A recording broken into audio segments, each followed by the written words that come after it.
Hello, good afternoon. Hope now I am visible. चलो, good afternoon. आ जाओ भाई, आ जाओ।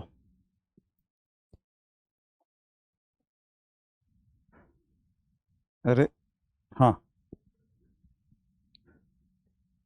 लास्ट टाइम यहाँ थे पर इसको हम बाद में करेंगे।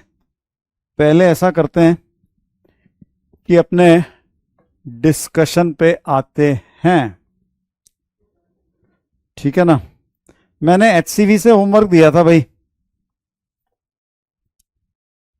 तो 35, 36, 39। ओके, लेते हैं जरा इसको। हाँ, 35 में डाउट है क्या? है, कुछ लोगों को है। चलो मैं हिंट दे देता हूं इसका, 35 का। सो पॉपुलर गेम विलेज गोली which is played with small glass balls. हाँ, कंचे बॉयस, बेसिकली कंचे हो गए, कंचे खेलते थे ना। So goli of one player situated 2 metre from the goli of the second player has to project the goli to by keeping thumb on the left. हाँ, if the height from which goalie is projected 19.6 centimeter from the ground, with what speed should be projected to directly hit the second goalie? देखो simple सी बात है। एक गोली यहाँ पे है, ये डिस्टेंस है 2 मीटर का। दूसरी गोली को 19.6 मीटर की हाइट, सॉरी मीटर नहीं, सेंटीमीटर की हाइट से हॉराइजॉन्टली प्रोजेक्ट करना है ताकि वो इसको हिट करे। ठीक है।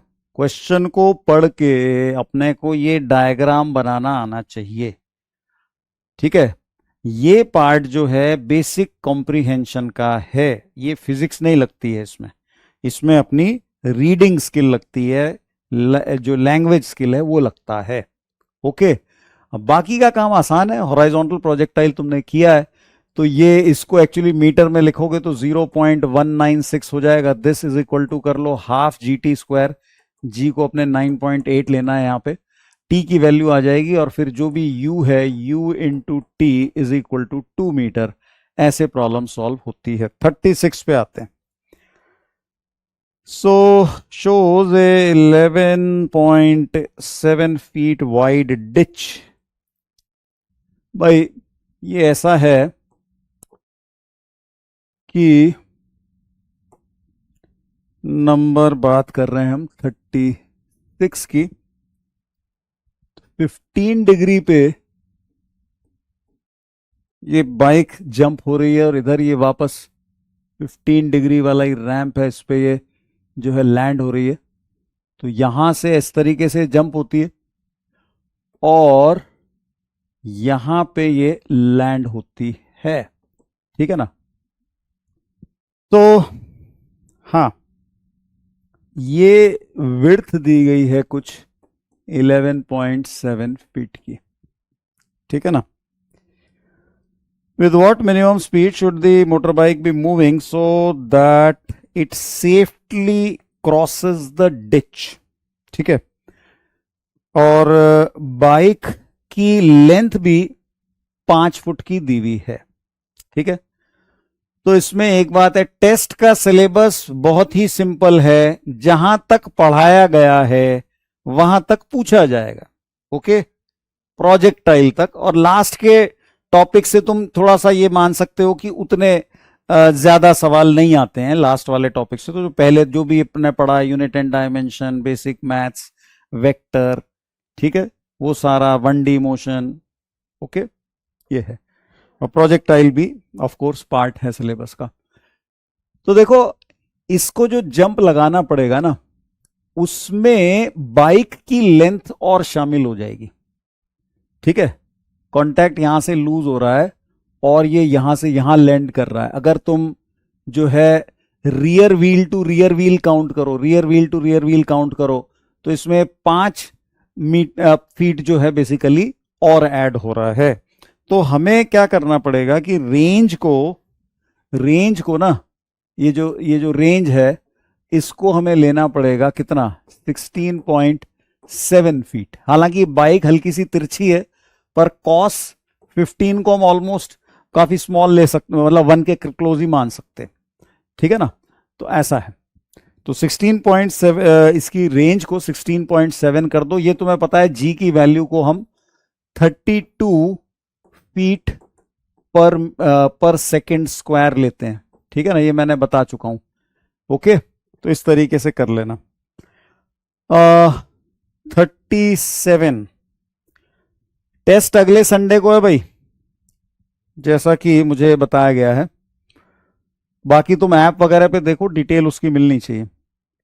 Person standing on top of A Cliff 171 feet high has to throw a packet to his friend standing on the ground 228 feet horizontally away। Diagram बना लेते हैं इसका भी, ठीक है ना। तो मेरे ख्याल से ये आसान हो जाएगा भाई। ये थीटा तुम्हारे पास 15 डिग्री है, प्रोजेक्टाइल रेंज इतनी कर दो, ठीक है ना।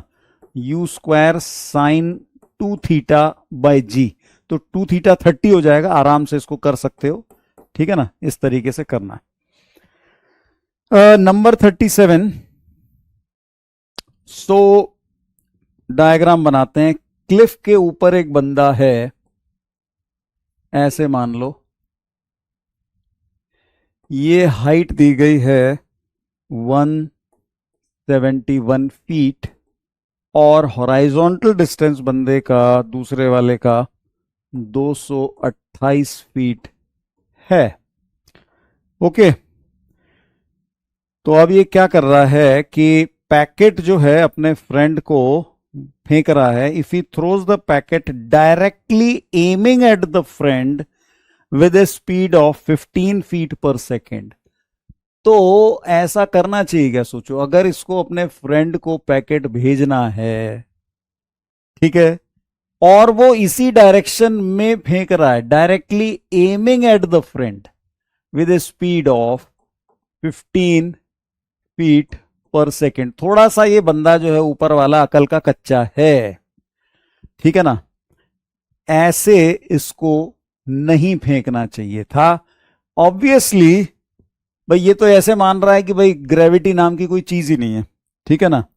तो होने वाला क्या है कि ग्रेविटी की वजह से ये थोड़ा सा पैकेट जो है पहले गिर जाएगा, ठीक है ना, ये चीज है। सो अब इस तरीके के क्वेश्चंस को करने के लिए देखो कौन सी इक्वेशन काम में लेनी चाहिए। तुम समझ सकते हो कि टाइम से यहां कोई लेना देना नहीं है। हमें ये डिस्टेंस बताना है कि भाई ये डिस्टेंस कितना है, पैकेट कितना शॉर्ट रह गया, ठीक है। सो इसके लिए बेटा मेरे से ना टेस्ट कब होगा वगैरह ये सब चीजें ऐप में देखो, वहां तुम्हें ऑफिशियल आंसर मिलेगा, वहां पे हेल्प जो है उस पे जाओ, ठीक है। अपन यहां पे फिजिक्स पे फोकस करें, विपुल वर्मा। ओके, आओ इधर। सो अब जो है ट्रेजेक्ट्री इक्वेशन का यूज करेंगे। बिल्कुल सही उत्कर्ष ने बताया, कियान ने भी कहा, है ना। ट्रेजेक्ट्री इक्वेशन लिखता हूं, y is equal to x tan theta minus half g x square by u square x square theta. Okay, तो ये हमारी इक्वेशन है। अब इसमें कौन कौन सी चीजें हमें पता हैं वो मैं मार्क कर देता हूं, वो तुम्हें इसमें पुट करनी है। फॉर एग्जाम्पल y की वैल्यू हम लिखेंगे कितनी, -171, ठीक है, -171 आएगा फीट में। x की वैल्यू ये तो हमें निकालनी है, x अननोन है। थीटा की वैल्यू, अब देखो ये जो ट्रायंगल है भाई, इसमें ये वाला थीटा और हमारे प्रोजेक्टाइल जितना नीचे जा रहा है ये थीटा बराबर है। ये सिंपल ज्योमेट्री का फैक्ट है भाई कि ये दोनों एंगल बराबर होते हैं, ठीक है। अब अगर हम एक चीज देखें कि tan थीटा आ रहा है यहां पे, तो tan थीटा की जो वैल्यू है ये हो जाएगी 171/228। मेरे ख्याल से ये जो है कैंसिल हो रहे हैं, है ना। ये कैंसिल होके क्या हो जाएंगे, जरा थोड़ा इसको सिंप्लीफाई करो। 8 नीचे जो आ रहा है ये 3 से डिविजिबल है क्या? 8 और 4 12, 3 से डिविजिबल है ये, तो पहले तो उसको 3 से कैंसिल कर देता हूं, 37 डिग्री आ जाएगा। ये 3/4 हो रहा है क्या? Okay, very good. तो ये मेरे ख्याल से 3/4 हो जाएगा भाई, कैंसिल कर लेना इसको, मुझे भी ऐसा ही ध्यान आ रहा है।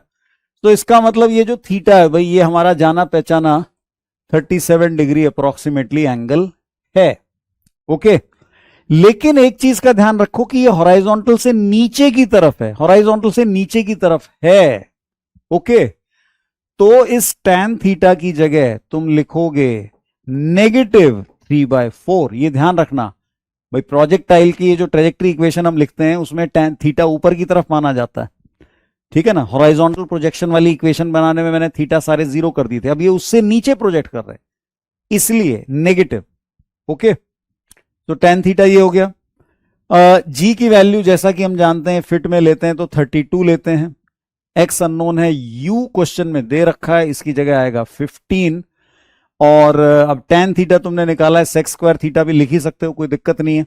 1 + tan स्क्वायर थीटा करके लिख लेना भले ट्रेजेक्ट्री इक्वेशन के हिसाब से, तो इसमें प्लस माइनस का फर्क पड़ेगा नहीं क्योंकि स्क्वायर है।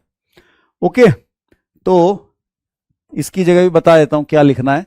इसकी जगह 1 + 9/16 ये आ जाएगा, 1 + tan स्क्वायर थीटा ऐसे आ जाएगा। ओके, तो ये सारा पुट करके तुम निकालोगे x की वैल्यू।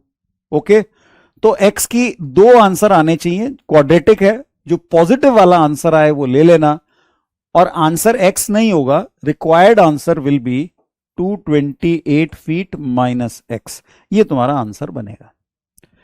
ऑलराइट, तो मैथमेटिकल पार्ट में नहीं कर रहा हूं, वो तो अपने आप करना। 39, okay 39, find the average velocity of a projectile between the instances it crosses half the maximum height it is projected with a speed u at an angle theta with the horizontal। देखो, इसको करने के 2 तरीके हैं। 38 भी है क्या? अच्छा 38 बताते हैं। Ball is projected from a point on the floor, speed of 15 metre per second, angle 60 degree with the horizontal. Okay, so हाँ भाई, नंबर 38,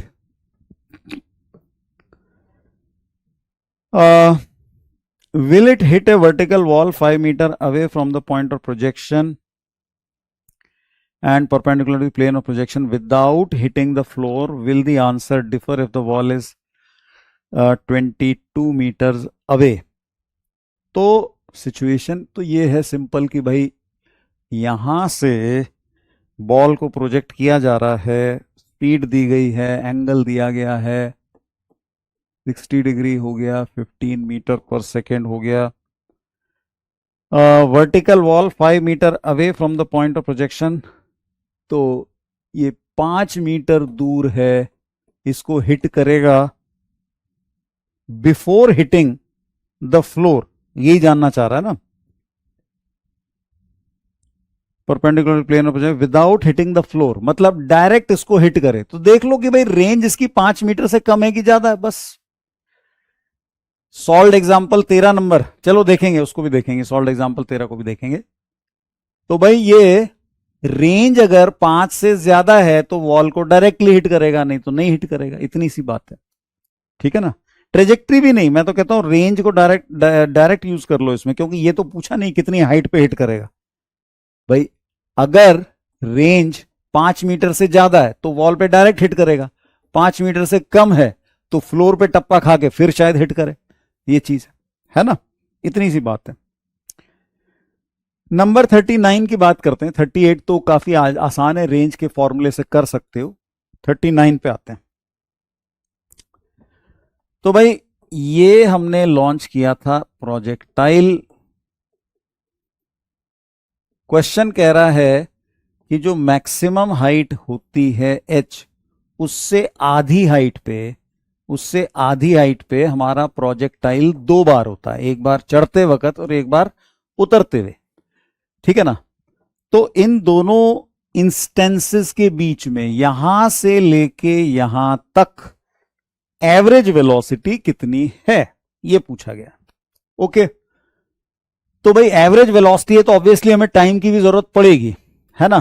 तो इसलिए हम y कोऑर्डिनेट वाला जो फॉर्मूला है वो यूज करेंगे। y कोऑर्डिनेट को h/2 हम पुट करने वाले हैं। y इज इक्वल टू होता है u sine theta T minus half GT square. ठीक है भाई, ये होता है। और इस y की वैल्यू क्वेश्चन के according half of the maximum है। मैक्सिमम हाइट का फॉर्मूला था u square sine square theta by 2g, इसका हमें लेना है हाफ। ओके, ठीक है ना। तो अब जो है हम क्या करेंगे कि भाई this is equal to this, ये इक्वेशन आ रही है, इससे तुम्हें t के दो आंसर मिलेंगे। ठीक है ना, t के दो आंसर मिल जाएंगे यहां और यहां पे। तो उन दोनों का तुम्हें लेना पड़ेगा डिफरेंस। ये जो इस इक्वेशन से तुम्हें डिफरेंस ऑफ रूट्स निकालना है और डिस्प्लेसमेंट, साथ साथ तुम्हें डिस्प्लेसमेंट भी लेना है। उसके लिए क्या करोगे कि भाई t की जो दो वैल्यूज आ रही हैं, मान लो इससे आंसर t1 और t2 आए, ठीक है, तो x कोऑर्डिनेट का डिफरेंस डेल्टा x जो है भाई, ये हमें पता है कि एवरेज वेलोसिटी की जो डायरेक्शन होगी ना वो x डायरेक्शन में ही होगी। एवरेज वेलोसिटी की डायरेक्शन x डायरेक्शन, ये डिस्प्लेसमेंट आ रहा है हमारे पास। ओके, तो डेल्टा x या इसको डेल्टा r वेक्टर भी लिख सकते हैं। Delta r vector basically x direction में ही हो जाएगा, कहने का मतलब ये है। ठीक है, डेल्टा r वेक्टर जो है इसकी वैल्यू सिंपली आ जाएगी u cos theta into t2 minus t1 आई कैप x डायरेक्शन में। ठीक है ना, हॉरिजॉन्टल वेलोसिटी इंटू टाइम का डिफरेंस। और इसको तुम्हें टाइम के डिफरेंस से डिवाइड करना है। तो v एवरेज के लिए इसको अगर तुम डेल्टा t से डिवाइड करोगे तो सिंपली u cos थीटा आई कैप, वैसे ही आंसर तुम्हें मिल जाएगा भाई। ठीक है ना, तो आंसर तो u cos थीटा ही होना है। इनफैक्ट इसको सॉल्व करने की भी जरूरत नहीं है, इसको सॉल्व करने की भी जरूरत नहीं है। v average is delta r divided by t2 minus t1, so it is simply u cos theta I cap, that is the average velocity। देखो क्या है, इसी क्वेश्चन को सोचने का एक दूसरा आसान तरीका बता देता हूं मैं। ठीक है, इसी क्वेश्चन को सोचने का दूसरा आसान तरीका वो ये है कि हमें साफ पता चल रहा है इस डायग्राम से कि भाई v एवरेज जो है इस ड्यूरेशन के लिए हॉरिजॉन्टल होगी। कैसे पता चल रहा है? क्योंकि डिस्प्लेसमेंट हॉरिजॉन्टल है। ठीक है, तो वर्टिकल कंपोनेंट v एवरेज का जो है वो तो जीरो ही हो गया, काम ही खत्म। ठीक है, अब हॉरिजॉन्टल कंपोनेंट एवरेज वेलोसिटी का कितना होगा तो उसमें सोचने की जरूरत ही नहीं, क्योंकि वेलोसिटी का हॉरिजॉन्टल कंपोनेंट तो कांस्टेंट है ना। तो जो चीज कांस्टेंट है वो एवरेज निकालो या इंस्टेंटेनियस, वो तो सेम ही आनी है। तो आंसर इसीलिए u cos थीटा आई कैप है। फिर से बता रहा हूं लॉजिक, भाई v एवरेज वेक्टर हमें निकालना है, v एवरेज वेक्टर हमें निकालना है। डायग्राम को देख के पता चल रहा है कि v एवरेज वेक्टर का y कंपोनेंट है 0। ठीक है, तो y कंपोनेंट तो निकल गया क्योंकि डिस्प्लेसमेंट है ही नहीं y डायरेक्शन में, पूरा डिस्प्लेसमेंट ही हॉरिजॉन्टल है। और horizontal component u cos theta के अलावा कुछ हो ही नहीं सकता। क्यों? क्योंकि वेलोसिटी का हॉरिजॉन्टल कंपोनेंट जो है वो तो कांस्टेंट है। ओके, ये चीज है, इस तरीके से हम कर सकते हैं। t/4 3t/4 नहीं है बाय द वे, ये टाइम आधी हाइट पे ये टाइम को t/4 अगर तुम कोई ले रहा है तो वो गलत है। t/4 3t/4 ये टाइम नहीं है आधी हाइट पे। ठीक है, इस इक्वेशन से निकाल के देखोगे तो पता चलेगा। चलो, उसके बाद नंबर 40 का, चलो मैं थोड़ा सा बात बता देता हूं। Bomb dropped from a plane flying horizontally with uniform speed show that bomb will explode vertically below, है ना। तो देखो कारण इसमें क्या है, मैं एक चीज बताऊं, एक अजम्पशन रहेगा हमारा जो कि प्रोजेक्टाइल में अपना स्टैंडर्ड अजम्पशन होता है। वो अजम्पशन ये रहेगा कि एयर रेजिस्टेंस को हम इग्नोर कर रहे हैं। ठीक है ना, तो जो प्लेन है, ओके, ये मान लो ये जिस भी वेलोसिटी u से जा रहा है, इसने पैकेट ड्रॉप किया, पैकेट की भी हॉरिजॉन्टल वेलोसिटी वो की वो ड्रॉप किया। तो ये हमने शुरू में ही सीख लिया था, वो बैलून और स्टोन वाला क्वेश्चन था कि जिस जब वो बंदा बैलून से किसी ऑब्जेक्ट को ड्रॉप करता है तो उस ऑब्जेक्ट की इनिशियल स्पीड वही होती है जो कि जो है अपने जहां से ड्रॉप किया गया उसकी होती है, ठीक है ना। तो बलून के बराबर यहां पे प्लेन वाली वेलोसिटी होगी। तो अब प्लेन तो ठीक है भाई, कांस्टेंट यू वेलोसिटी से जा रहा है स्ट्रेट लाइन पे, उसका तो वन डायमेंशनल मोशन है। पैकेट का मोशन इस तरीके का मोशन है, राइट, इस तरीके का मोशन है। तो पैकेट जो है उसका एक्स कोऑर्डिनेट तुम लिखोगे तो वो हमेशा यूटी आएगा, ठीक है ना। पैकेट का अगर तुम एक्स कोऑर्डिनेट लिखोगे तो ये यूटी है, और प्लेन का भी एक्स कोऑर्डिनेट सेम है यूटी, ठीक है। तो ये चीज है।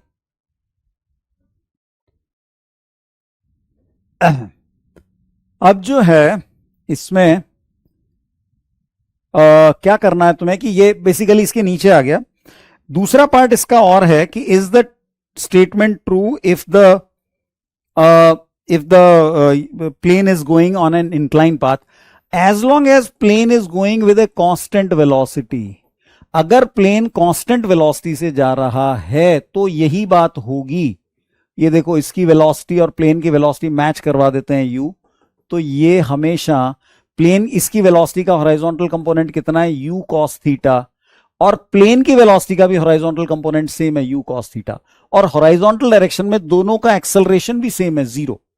Okay, same initial velocity, same acceleration, तो इसका मतलब एक्स कोऑर्डिनेट हमेशा सेम रहेगा। Y coordinate of course different होंगे क्योंकि प्लेन तो स्ट्रेट जा रहा है, प्रोजेक्टाइल ग्रेविटी की वजह से थोड़ा नीचे आ रहा है, ठीक है ना। इस तरीके से करना है। अच्छा, तो अब देखो इसमें हाँ, next question upon 41, boy standing on a long rail road car. तो इसमें क्या होगा, देखो इसमें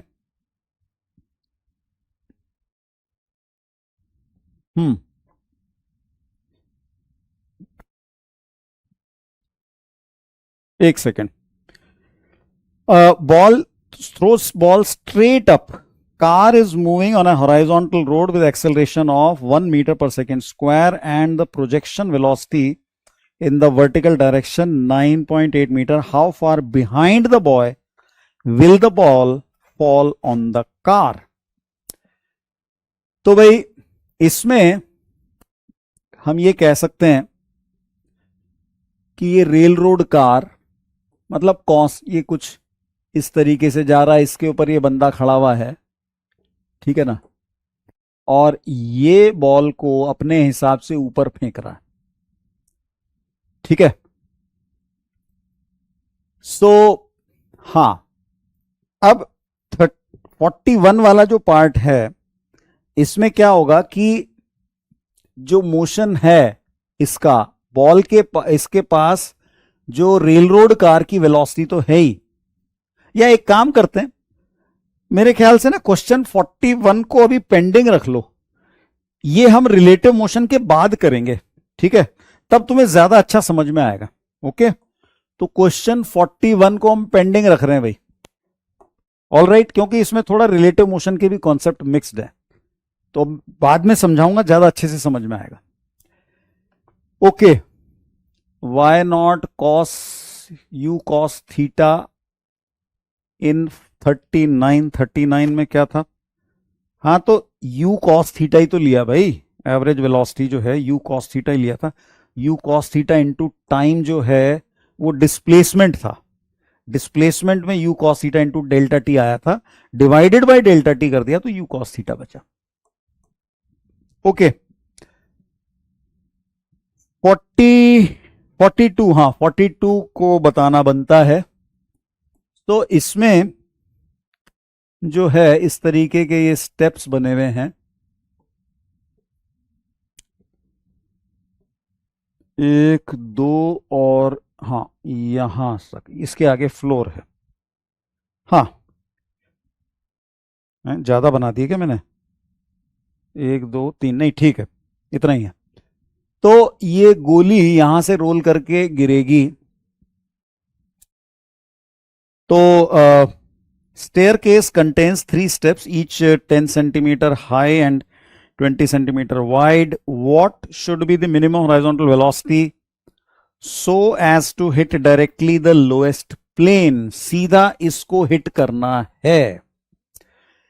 तो अब इस क्वेश्चन में हमें यूं सोचना पड़ेगा कि भाई वो कौन सा पॉइंट है जिसको कि क्रॉस अगर गोली ने कर लिया तो हम श्योर हो सकते हैं कि फिर वो नीचे वाला जो प्लेन है उसी को हिट करेगी। तो कुछ ऑप्शन दे देता हूं तुम्हें, पॉइंट ए, बी, सी या डी। इन चारों में से कौन से पॉइंट को अगर गोली क्रॉस कर ले तो हम श्योर हो सकते हैं कि वो नीचे वाले प्लेन को ही हिट करेगी? बताओ भाई। कियान ने बोला बी, लेकिन बाकी सब ने एक मत से बोला डी, और करेक्ट आंसर डी है। बेटा ये क्या है कि थोड़ा बहुत स्पोर्ट्स वगैरह अगर तुम खेलते हो तो बड़ी आसानी से बता सकते हो। देखो अगर बी को क्रॉस किया तो हो सकता है ना यहीं गिर जाए, तो बी में गारंटी नहीं है, लेकिन अगर डी को क्रॉस कर लिया तो पक्का वो इसी फ्लोर इसके नीचे गिरेगा। ओके, तो इतनी बात हमें कॉमन सेंस से सोचनी पड़ेगी, ठीक है ना। लेकिन कई बार हम जो है उसमें भी समस्या आ जाती है। खैर होता है, सबके साथ होता है, कोई ऐसी बात नहीं है। तो भाई अब जो हमारा ये हॉरिजॉन्टल प्रोजेक्टाइल है इसके लिए हाइट तुम ले लो, 2 स्टेप्स की टोटल हाइट कितनी हो जाएगी भाई? 10 सेंटीमीटर ईच बोला था ना, तो ये हो जाएगा 20 सेंटीमीटर, और विड्थ 20 बोला था तो ये हो जाएगा 40 सेंटीमीटर।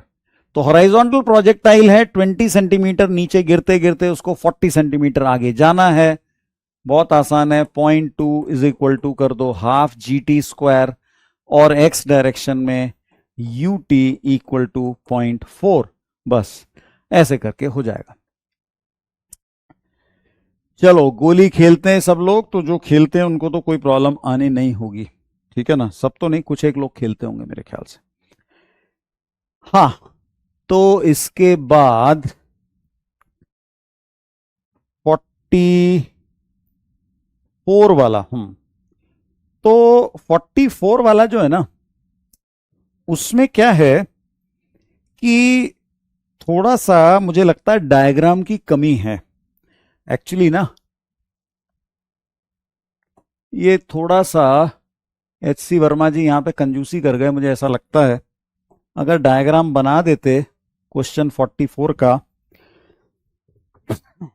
तो बेटर रहता।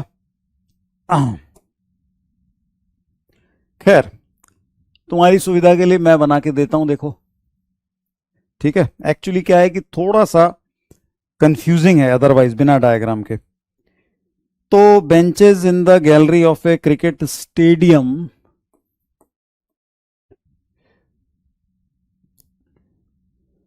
Are 1 metre wide 1 metre high. किसी का 8th बेंच आ रहा है, देख लेते हैं, मैं बता देता हूं क्या करना है। Batsman strikes the ball at a level 1 metre above the ground. तो एक गलती का स्कोप तो ये है कि तुमने ग्राउंड से ले लिया होगा, ये 1 मीटर की हाइट से इस बॉल को ये मारेगा, ठीक है भाई। And hits a mammoth sixer, the ball starts 35 metre per second at an angle of 53 degree. तो 35 metre per second at an angle of 53 degree हमारा जाना पहचाना एंगल है ये। Benches are perpendicular to the plane of motion of the and the first bench is 110 metre from the batsman on which bench will the ball hit. तो अब देखो ये कुछ ऐसा है कि पहला वाला जो है ये 110 मीटर पे बताया गया है, 1 metre high and 1 metre wide बोला गया है, ठीक है ना। 1 metre wide and 1 metre high. तो ये ऐसे ये इसी के लेवल पे पहली बेंच यहां से आ जाएगी, और 1 मीटर हाइट 1 मीटर वाइड। तो स्टेडियम में जिस तरीके से होता है ये कुछ इस तरीके से चल रहा है भाई, ऐसे ऐसे ऐसे जा रहा है। Okay, it is like this, ये है। तो ये हाइट तो ऑफ कोर्स 1 मीटर है ही, ठीक है ना, 1 मीटर। ये जो विड्थ है ये भी 1 मीटर है, अगेन 1 मीटर, लाइक दिस, इस तरीके से चल रहा है। ओके, हाँ, तो अब हमें पता लगाना है कि कौन सी बेंच को ये हिट करेगी। मैं तुम्हें मेथड बता देता हूं, कैलकुलेशन अपने आप करना, ठीक है। तो इसमें क्या होगा कि भाई हम अगेन टाइम यहां मैटर नहीं कर रहा। देखो इस क्वेश्चन में भी कितनी देर बाद हिट करेगी से कोई मतलब नहीं है, कहां हिट करेगी ये है। तो ट्रेजेक्ट्री इक्वेशन अपने काम में आ जाएगी, ठीक है। तो ये हम ट्रेजेक्ट्री इक्वेशन इस तरीके से समथिंग लाइक दिस हम यूज कर सकते हैं, ठीक है। अब ट्रेजेक्ट्री इक्वेशन तो एक इक्वेशन हो गई। दूसरी इक्वेशन जो है तुम क्या करोगे, अब देखो फर्स्ट बेंच हम यहां से लेके यहां तक मान सकते हैं। एक तरीके से देखो यहां पे ना मैं ऐसी एक स्ट्रेट लाइन बना देता हूं, ये इस तरीके की, ठीक है। तो ये तुम्हारी फर्स्ट बेंच हो गई, ये सेकंड बेंच हो गई, ये थर्ड बेंच हो गई, ये फोर्थ बेंच हो गई। अब मेरा डायग्राम से ये मत सोच लेना कि थर्ड बेंच पे हिट कर रही है, तो डायग्राम तो मैंने अंदाजे से बना दिया है, ठीक है ना। तो इट इज लाइक दिस, ये इस तरीके से जा रहा है, ठीक है। अब क्या है कि हम इस प्रोजेक्टाइल की इक्वेशन लिख सकते हैं, और ये जो स्ट्रेट लाइन है भाई इसकी भी इक्वेशन लिख सकते हैं, और दोनों की इक्वेशन को हम सॉल्व करके पता लगाएंगे कि पॉइंट ऑफ इंटरेक्शन कहां आ रहा है। थोड़ा सा कोऑर्डिनेट ज्योमेट्री का रोल है इसमें, ठीक है। तो हम क्या कर सकते हैं कि भाई ट्रेजेक्ट्री इक्वेशन तुम्हें पता ही है, y is equal to x tan theta minus half g x square by u square sec square theta. इसमें तो कोई दिक्कत है नहीं, ठीक है। हमारे पास u भी है, हमारे पास थीटा भी है, और g भी हम जानते हैं, उसमें कोई दिक्कत नहीं है। लेकिन एक बात ध्यान रखो, जब तुम ये लिख रहे हो तो इसका मतलब ओरिजिन तुमने ये पकड़ा है, ये वाला पॉइंट जहां से बॉल को हिट किया गया, तो ग्राउंड से 1 मीटर ऊपर हमारा ओरिजिन है, ये हमें ध्यान रखना है। ओके, और उसके बाद ये जो बेंचेस स्टार्ट हो रही हैं वो इस तरीके से चल रही हैं, ठीक है ना। तो ये जो लाइन बन रही है तुम्हें इस लाइन की इक्वेशन अकॉर्डिंगली लिखनी पड़ेगी। तो इस लाइन की स्लोप तो तुम्हें साफ पता चल रहा है कि भाई ये 45 डिग्री है, क्योंकि 1 और 1 का रेशो चल रहा है, ठीक है। और अब ये यहां से इतना आगे है, ये बेसिकली 100 एंड हम ये लिख सकते हैं y is equal to x minus m तो 1 है ही, माइनस 110। इस तरीके से हम जो है इक्वेशन लिख सकते हैं। और इन दो इक्वेशंस को सॉल्व करके तुम क्या करो, y की वैल्यू निकाल लो। तो जो y की वैल्यू आएगी वो बेंच का नंबर होगा, ठीक है। इन दोनों को सॉल्व करके तुम y की वैल्यू निकाल लो, तुम्हें बेंच का नंबर मिल जाना चाहिए। ओके, ऐसा है। हाँ भाई, HCV का सॉल्व एग्जांपल ले लेते हैं 13। ओके,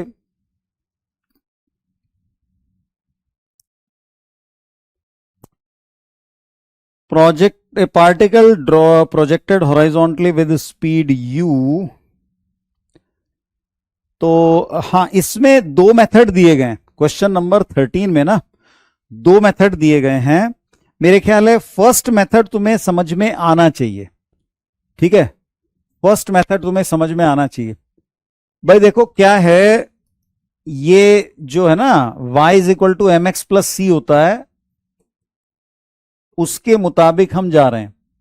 तो m तो ऑफ कोर्स 1 है क्लियरली, c का मतलब y इंटरसेप्ट, यानी कि y एक्सिस पे ये कहां जाके ये लाइन हिट कट कर रही है वो आ जाएगा, यूं चीज है। या फिर ऐसे सोच लो कि भाई जहां पे x जीरो y जीरो है वहां पे x 110 है, इस तरीके से चल रहा है। ओके, ऐसे जाना है। हाँ, तो बेंच का डायग्राम गलत बन जाता है, इसीलिए प्रॉब्लम सॉल्व होती है। एक्चुअली अगर ये क्वेश्चन गलत हो रहा है तो इसमें घबराने की बिल्कुल भी बात नहीं है। मेरे ख्याल से HC वर्मा सर को ना इसमें डायग्राम दे देना चाहिए था, दे देते तो कंफ्यूजन नहीं होता।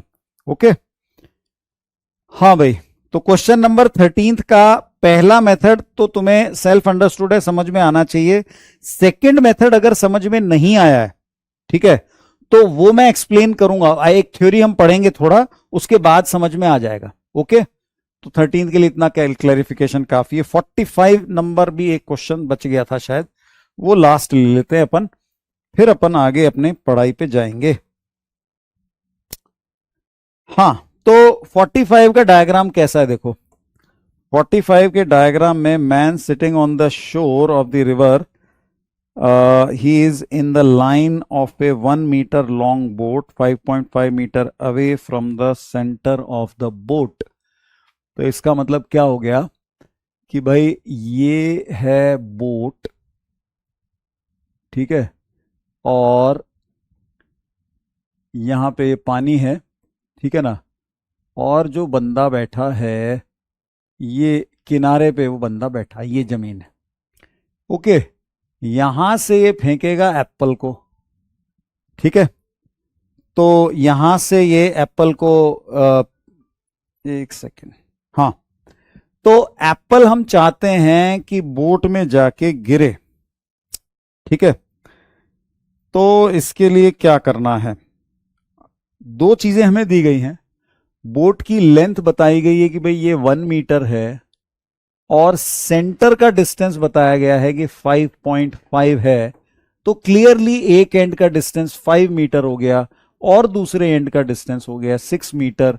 अगर हम चाहते हैं कि एप्पल बोट में गिरे, तो रेंज की रेंज हमें दी गई है कि we want the range to be between 5 and 6। The range of range is 5 to 6।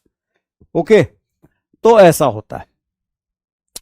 अच्छा, अब क्या करना है हमें कि भाई find the minimum maximum angle of projection for a successful shot. अच्छा, तो अब देखो, एक बार मैं ऐसा करता हूं कि रेंज को 5 मीटर पुट करता हूं और एक बार 6 पुट करके देखता हूं, तो हमें मिल जाएगा u square sine 2 theta. Speed की वैल्यू फिक्स दी हुई है ना 10, हाँ, तो u square sine 2 theta by g, इसको एक बार 5 मीटर पुट करो, ठीक है, u की वैल्यू 10 है, so 10 into 10 into sine 2 theta is equal to 10 into 5। तो ये हमारे पास आ रहा है sine 2 theta equal to half. एक सेकेंड, ये इक्वल टू था, इक्वल टू 5, हाँ, ठीक है। तो इसका मतलब 2 थीटा की वैल्यू जो है या तो हो सकती है 30 या हो सकती है 150। अकॉर्डिंगली थीटा हो जाएगा 15 और 75। ओके, ये तो हमें मिल रहा है 5 मीटर वाली रेंज के लिए। मतलब इसके अगर हम डायग्राम बनाएं तो एक केस में बड़ा ही फ्लैट थ्रो जाएगा, ऐसे 15, और एक 75 वाला वो ऐसे आएगा। ओके, अगर मैं रेंज को 6 करता हूं, u स्क्वायर मतलब 10 इंटू 10 साइन 2 थीटा बाय जी, वो भी 10 है, इज इक्वल टू 6 किया मैंने आपकी बार, ठीक है। सो इससे मुझे मिल रहा है sine 2 theta is equal to 3/5। मतलब 2 थीटा की वैल्यू हो गई एक तो 37 डिग्री और दूसरी होगी 180 माइनस 37। 180 माइनस 37 कितना होता है भाई, 143 हो जाएगा। ओके, तो अकॉर्डिंगली थीटा की वैल्यू आ रही है हमारे पास 18.5 और 71.5। क्यों भाई, ये आ रही, ठीक है। तो अगर तुम्हें यहां एप्पल पहुंचाना है तो 80 पहले से थोड़ा सा ज्यादा एंगल रखो, तो ये जस्ट यहां पहुंचेगा, या फिर 75 से थोड़ा सा कम रखो तो वो यहां पहुंचेगा, ठीक है। अब देखो, जहां तक क्वेश्चन में जो पूछा गया है उसकी बात है कि find minimum and maximum angles of projection for successful shot. तो ये तो कहानी यहीं खत्म हो गई, 15 मिनिमम 75 मैक्सिमम, अगर इतनी सी बात है तो। लेकिन इसका मतलब हमें यह नहीं समझ लेना चाहिए कि भाई 15 से लेके 75 के बीच में किसी भी एंगल पे फेंक ले हम, बॉल बोट में गिरेगी, वो अगर हमने सोचा तो गलत होगा। कारण क्या है कि भाई अगर रेंज 6 से ज्यादा हो गई, ठीक है ना, तो ओवरथ्रो हो जाएगा, फिर इधर से पानी में गिरेगी एप्पल उधर। तो इसका मतलब हमारे पास, अगर क्वेश्चन यूं होता, अगर क्वेश्चन सिर्फ ये है कि मिनिमम मैक्सिमम एंगल, तब तो यहीं खत्म हो गया। अगर क्वेश्चन ये होता कि भाई what are the possible values of angle of projection so that the apple lands in boat, ठीक है, तो उसमें जो आंसर होंगे वो क्या हो जाएंगे। एक रेंज तो तुम्हें ये मिलेगी थोड़ी सी, 15 टू 18.5, एक तो ये है, और इसके अलावा एक रेंज और है, वो है 71.5 to 75. So these are all the possible angles for which the apple will land in boat. अगर 18.5 और 71.5 के बीच में लोगे तो ये ओवरथ्रो हो जाएगा, उसके इधर बियॉन्ड गिरेगा, ये चीज है, ठीक है ना। तो I hope this is now clear. चलो, सॉल्व एग्जाम्पल मैं वैसे ज्यादा लेता नहीं हूं भाई, ठीक है ना। सॉल्व एग्जाम्पल तो सॉल्व ही हैं, उनको आराम से हिंट देख के और सॉल्व करो, कोई दिक्कत नहीं है, ठीक है। 5.5 को कंसिडर करने की कोई जरूरत नहीं है बेटा, एक इस एंड को और उस एंड को कंसिडर करो बस, ठीक है ना। इनके बीच में 5.5 तो आ ही जाएगा। देखो क्या है, तुम्हें मैं एक चीज का याद दिलाऊं, मैंने एक ग्राफ बनाया था। ग्राफ क्या बनाया था, मैंने एक ग्राफ बनाया था ये रेंज वर्सेस थीटा का, याद आ रहा है, ठीक है। और ये ग्राफ कैसा जा रहा था, ये ग्राफ कुछ इस तरीके था ऐसा, ये साइन कर्व है, 90 डिग्री पे भी रेंज जीरो होगी, जीरो पे भी रेंज जीरो होगी, और 45 पे ये होगी मैक्सिमम, ये मैंने बताया था, ठीक है। अब इस क्वेश्चन में, इस क्वेश्चन को इस ग्राफ के पॉइंट ऑफ व्यू से मैं तुम्हें बता देता हूं कि भाई अगर हम रेंज जो है, बाय द वे इस केस में यू कितना था, यू 10 था ना, यू 10 के लिए मैक्सिमम रेंज निकालो तो एक बार, आर मैक्स जो है ये कितना हो जाएगा, यू स्क्वायर बाई जी होता है सिंपली, है ना, यू स्क्वायर बाई जी, ये 10 आ जाएगा, ये 10 आ जाएगा, ठीक है।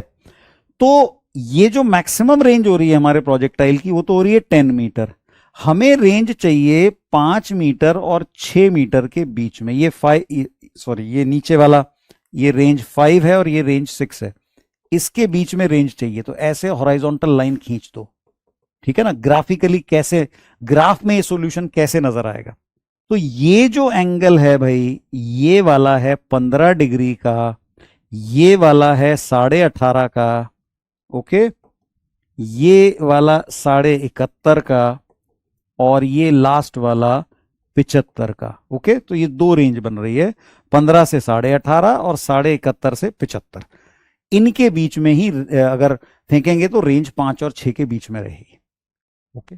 इससे ज्यादा क्लियर अब जो है मेरे ख्याल से बताना संभव नहीं है।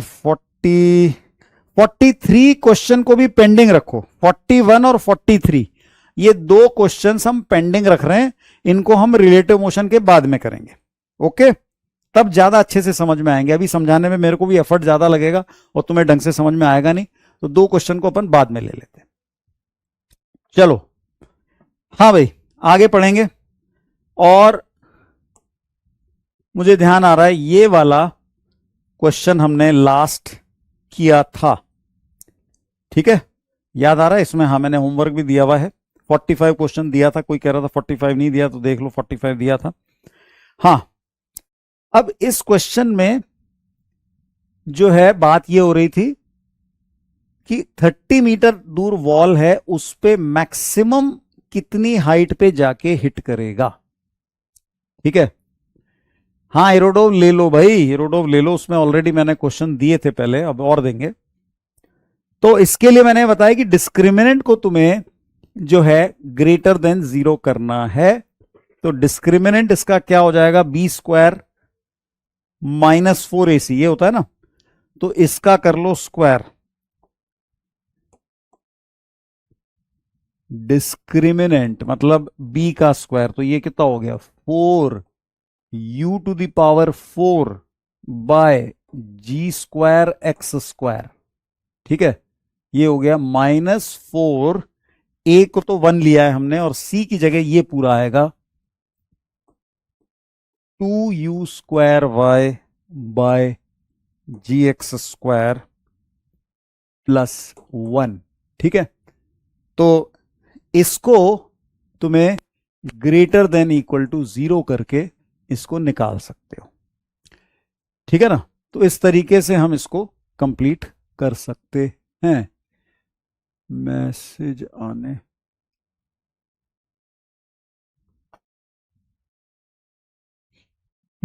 चलो, इसको करने का एक ऑल्टरनेट तरीका कैलकुलस को यूज करते हुए भी है, मैक्सिमा मिनिमा से। बिल्कुल सही, मैक्सिमा मिनिमा से भी कर सकते हैं। उसमें क्या होगा, मैक्सिमा मिनिमा वाला तरीका जो है वो भी बता देता हूं। उस तरीके में हमारे पास ये जो इक्वेशन है, ठीक है, ट्रेजेक्ट्री इक्वेशन हमारे पास है, हम इसको यूं मान रहे हैं कि y is a function of tan theta. ये मैंने बताया था क्लास में, लास्ट क्लास में, कि भाई x जो है वो फिक्स्ड है, अपना कांस्टेंट है, g हमेशा कांस्टेंट होता है, ये u की वैल्यू गिवन है, तो ये सारा पार्ट कांस्टेंट है। तो है क्या, y is a function of tan theta.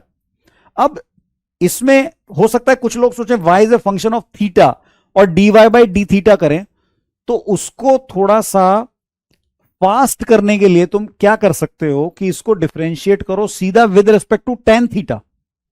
ठीक है, ट्रेजेक्ट्री इक्वेशन को सीधा with respect to tan theta differentiate करो, उससे भी प्रॉब्लम सॉल्व हो सकती है।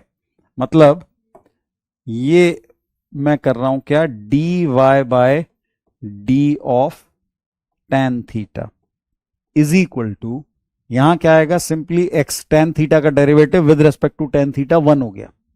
ठीक है, इतने पार्ट में ये सारा तो कांस्टेंट है, -12 gx² बाय u², और ये 1 + tan² थीटा है, इसको डिफरेंशिएट करेंगे तो क्या आएगा भाई, 2 tan थीटा आ जाएगा।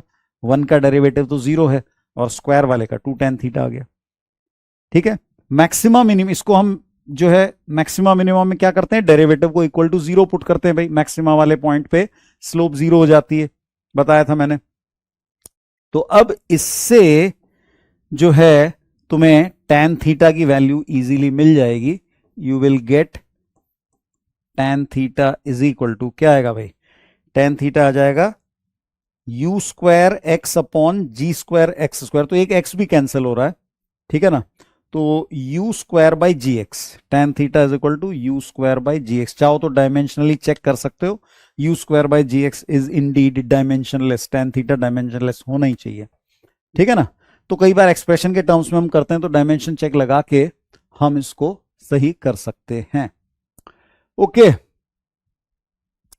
अब इसमें वैल्यूज पुट करके देख लो क्या आ रहा है, वो तो पता चल जाएगा भाई। u अपना 20 था, है ना, सो 20 into 20 divided by 10 into x कितना था, 30।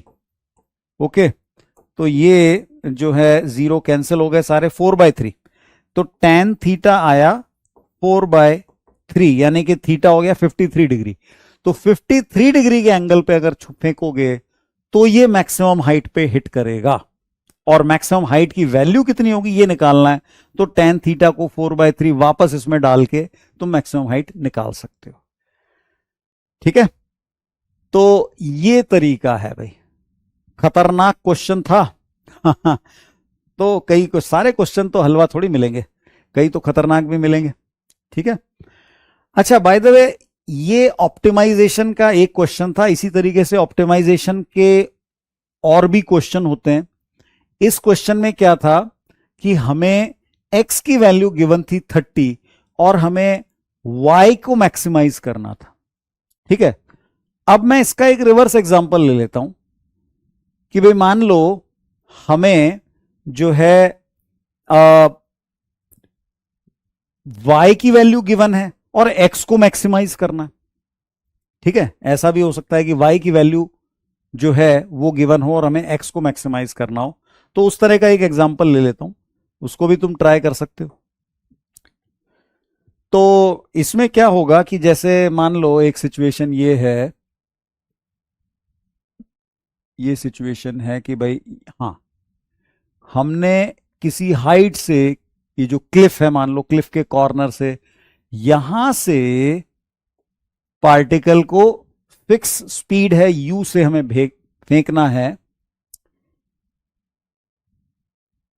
तो ये जो है मैक्सिमम कितनी दूर जाके गिरेगा। ठीक है, ये जो डिस्टेंस है, मान लो इसको हम L लिख रहे हैं, तो L मैक्स जो है ये क्या हो सकता है, कितना हो सकता है, और L की वैल्यू मैक्सिमम कितने एंगल के लिए होगी। ठीक है, अब कुछ डेटा ऑफ कोर्स दिया हुआ है तुम्हें, U की वैल्यू गिवन है लेट से 10 मीटर पर सेकेंड, ओके, और ये हाइट भी चलो 10 मीटर ले लो, और G अपना जाना पहचाना 10 होता ही है। ठीक है, सारी चीजें 10 हो गई, बहुत ही simple data, 10 metre per second square. Okay, तो L मैक्स कितना होगा ये हमें पता लगाना है। ठीक है, तो इसके लिए अगेन ट्रेजेक्ट्री इक्वेशन से स्टार्ट होगा, उसमें कोई दिक्कत नहीं, ट्रेजेक्ट्री इक्वेशन से हम स्टार्ट करेंगे, और तो ये लिख दिया भाई y is equal to x tan theta minus half g x square by u square 1 plus tan square theta. In fact शुरू वाला पार्ट जो है ना वो एज इट इज है, जैसे उस क्वेश्चन का था वैसे का वैसे यहां पे, ये हमने इसको ऐसे लिखा, और इसको tan थीटा में क्वाड्रेटिक बना लो। इसको भी मैक्सिमम मिनिमा से कर सकते हो, लेकिन मैक्सिमम मिनिमा से इसमें फंसने के चांस ज्यादा हैं।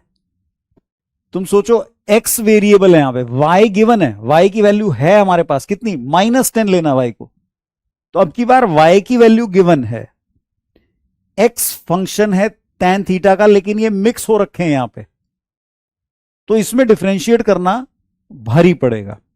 ठीक है, ज्यादा अच्छा ऐसा रहेगा, कई लोग आंसर बता रहे हैं कि 45 डिग्री, अरे बेटा 45 डिग्री लेवल ग्राउंड पे होता है, लेवल ग्राउंड पे होता है, जब तुम्हें नीचे की तरफ फेंकना है तो ये एंगल 45 से कम आएगा, ये बात पक्की है। ठीक है, तो देखो इसके लिए जो हमने यहां किया हुआ था ना, कहां पे, ये पार्ट जो किया था लास्ट क्लास में, बिल्कुल ये का ये चल सकते हो दोनों क्वेश्चंस के लिए, दोनों टाइप के क्वेश्चंस के लिए, बल्कि मैं एक और तीसरे टाइप का क्वेश्चन भी बताऊंगा, तीनों में ये पार्ट हमारे काम में आएगा। ठीक है, मैंने क्या किया, ट्रेजेक्ट्री इक्वेशन को लिखा, ओके, और फिर इसको मैं tan थीटा में एज ए क्वाड्रेटिक बना दिया। ठीक है ना, tan थीटा में क्वाड्रेटिक बना दिया इसको हमने, tan स्क्वायर थीटा की टर्म है, खाली tan थीटा की टर्म है, और कांस्टेंट पार्ट है, तो कांस्टेंट पार्ट यहां tan थीटा, ये tan स्क्वायर थीटा, ये लिखा, और ये लिख के फिर तुम्हें वही डिस्क्रिमिनेंट ग्रेटर देन 0 करना है इस टाइप के क्वेश्चन के लिए जिसमें x गिवन है, y मैक्सिमाइज करना है, और इस टाइप के क्वेश्चन के लिए भी जिसके लिए y गिवन है, y नेगेटिव गिवन है -10, x को मैक्सिमाइज करना है। दोनों के लिए एक क्वेश्चन मेथड काम करेगा, आइडेंटिकल। ठीक है, तो एल्जेब्रा वाला मेथड जो है यूज कर सकते हो, थोड़ा ऑफ कोर्स केयरफुल तुम्हें रहना पड़ेगा। तो यहां पे जो हमने ये डिस्क्रिमिनेंट बनाया था, सेम चीज जो आज वाला क्वेश्चन है उसके लिए भी काम में आएगी। उस डिस्क्रिमिनेंट को ग्रेटर देन 0 कर दो, यहां पे तुम्हारे पास u की वैल्यू है, तुम्हारे पास g की वैल्यू है, तुम्हारे पास x की वैल्यू नहीं है, लेकिन तुम्हारे पास y की वैल्यू है, y की वैल्यू -10। ठीक है, u 10 दिया हुआ है, g +10 है, और ये 1/x² की वैल्यू निकल आएगी, 1/x² की वैल्यू निकाल के और तुम यहां पे पुट कर सकते हो। तो मैं इस पार्ट को, एक सेकेंड, जो ये वाला जो पार्ट है, ठीक है ना, इसको मैं जो है नेक्स्ट पेज पे ले जाता हूं। ये जो स्टेप्स हैं सारे एज इट इज हैं, इस क्वेश्चन के लिए वाले के लिए भी और नेक्स्ट वाले के लिए भी। तो मैं इस पार्ट को जो है कॉपी करके नेक्स्ट उस पे लेके जा रहा हूं भाई। ठीक है, इतना समझ लेना। तो 4u² अपॉन g² x² है। ठीक है, तो discriminant greater than equal to 0 कर रहे हैं हम, 4 u square by g square x square minus 4 times क्या था, u टू द पावर 4 था, सॉरी, और यहां पे 2u square y by g x square plus 1। तो ये पावर जो है 4 है।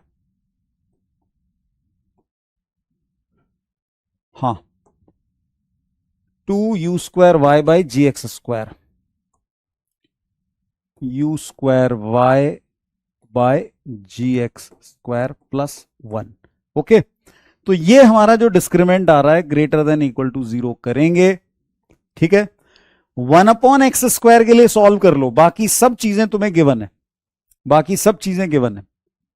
ठीक है ना, तो 1/x स्क्वायर के लिए इसको आसानी से सॉल्व किया जा सकता है। ठीक है, जैसे मान लो मैंने 1/x स्क्वायर को कॉमन लिया, अंदर क्या आ गया 4। इनफैक्ट इस 4 की तो छुट्टी कर दो ना, कॉमन लेके इसको हटा ही दो, 4 तो हट गया। हाँ, तो इधर बचा u to the power 4 by g square minus यहां आ जाएगा 2u square y by g, 1/x square हमने कॉमन ले लिया, ये हो गया। और बचेगा क्या, खाली वाली टर्म बचेगी, बस बेसिकली -1 यही बच रहा है, तो इसको उधर ले जाओ, ग्रेटर देन इक्वल टू 1 कर दो, तो हमें मिल जाएगा कि x square is less than equal to, ये उधर जाएगा तो x square less than equal to u to the power 4 by g square minus 2u square y by g. और अब ये कैलकुलेशन बड़ी आसान है, देखो देखो, u जो है अपन ने 10 लिया है, g जो है वो भी 10 है, y की वैल्यू -10 लेनी है। ठीक है, तो ये करके तुम्हें x की जो अपर लिमिट है वो मिल जाएगी, x should be less than equal to ये, तो x जो L मैक्स है वो तुम्हें मिल जाएगा। ठीक है, तो ये ऑफ कोर्स हम देख सकते हैं भाई, ये सब चीजें 10 है, तो ये क्या हो गया, 2 पावर कैंसिल कर दो, बेसिकली 100 आएगा, माइनस यहां पे हो जाएगा 2 इंटू ये क्या हो जाएगा, इतना पार्ट ये माइनस नहीं है, इनफैक्ट प्लस बन जाएगा क्योंकि y नेगेटिव है ना, सो 2 इंटू 100 आ रहा है, 2 इंटू 100 इजंट इट, क्योंकि ये 10 ये 10 ये दोनों ये भी 10 है। ओके, तो टोटल 300 वैल्यू आ रही है एक्स स्क्वायर की, तो x की वैल्यू जो है x should be less than equal to 10√3 metre, ये आंसर है इसका, 10√3 आएगा भाई। हाँ, नमन का आंसर सही है, 17.2। ठीक है, 10√3 √300, देव कौशिक का भी सही है। तो इस तरीके से प्रॉब्लम को ऑप्टिमाइजेशन के क्वेश्चन सॉल्व करते हैं। बाय द वे, एक तीसरे टाइप की ऑप्टिमाइजेशन प्रॉब्लम और होती है। ठीक है, तीसरे टाइप की भी एक ऑप्टिमाइजेशन प्रॉब्लम और होती है, वहां पे भी तुम इसी मेथड को यूज कर सकते हो। तीसरे टाइप की ऑप्टिमाइजेशन प्रॉब्लम क्या है, मैं उसको लूंगा नहीं, फालतू टाइम काफी ज्यादा लगेगा, सिर्फ तो मैं आइडिया लेता हूं। भाई देखो, ये जो ट्रेजेक्ट्री इक्वेशन है, इसमें हमने एक बार तो ये किया कि x को फिक्स कर दिया था, कल जो क्वेश्चन लिया था, x और u गिवन थे, y को हमने मैक्सिमाइज किया था as a function of tan theta, पहली चीज। दूसरा हमने तरीका यह सोचा था, दूसरा जो क्वेश्चन आज लिया है, इसमें y गिवन है और u गिवन है। ठीक है ना, y और u दोनों गिवन है, y -10 u +10, और हमने x को मैक्सिमाइज किया। तीसरे टाइप का क्वेश्चन क्या हो सकता है कि तुम्हें x और y दोनों गिवन है और तुम्हें u को मिनिमाइज करना है। मतलब क्या कि भाई let's say something like this की है, यहां पे कोई ये बास्केटबॉल की रिंग है, यहां तक हमें बॉल को पहुंचाना है। ठीक है, मे बी ये हाइट हमें गिवन है 3 मीटर, ये हाइट हमें गिवन है, ये डिस्टेंस हमें गिवन है 4 metre. Find the minimum speed of the basketball so that it reaches the basket. ठीक है, इस तरीके का क्वेश्चन भी हो सकता है, find you minimum, you minimum. ठीक है, तो ये 3 टाइप की ऑप्टिमाइजेशन क्वेश्चन होते हैं। ठीक है ना, कि भाई तुम्हें तीन चीजें क्या है, एक्स वाई और यू, एक्स वाई और यू, इन तीन में से दो चीजें कोई दे दे और तीसरे को मैक्सिमाइज या मिनिमाइज करने को बोले। इस वाले क्वेश्चन में एक्स और वाई दोनों गिवन है, तो तुम्हें यू को मिनिमाइज करने के लिए बोला जाएगा और कितने एंगल पे इसको फेंकें ताकि ये बास्केट में जाए, इस तरीके का क्वेश्चन भी हो सकता है। ओके, ये है। इसमें रेंज को 5 करने से काम नहीं चलेगा बेटा, ये हॉराइजॉन्टल डिस्टेंस 4 है, वर्टिकल 5 है, ऐसे वर्टिकल 3 है, तो ये तिरछा हो रहा है ना 5, तो रेंज को 5 करने से काम नहीं चलेगा। ठीक है, चलो आगे चलते हैं। ऑप्टिमाइजेशन वाले क्वेश्चन हमने देखे, इससे आगे चलते हैं। नेक्स्ट, अब देखो हम बात करेंगे, एक क्वेश्चन सॉल्व वाले एग्जाम्पल में था जो कि 2 मेथड से सॉल्व किया हुआ था, है ना।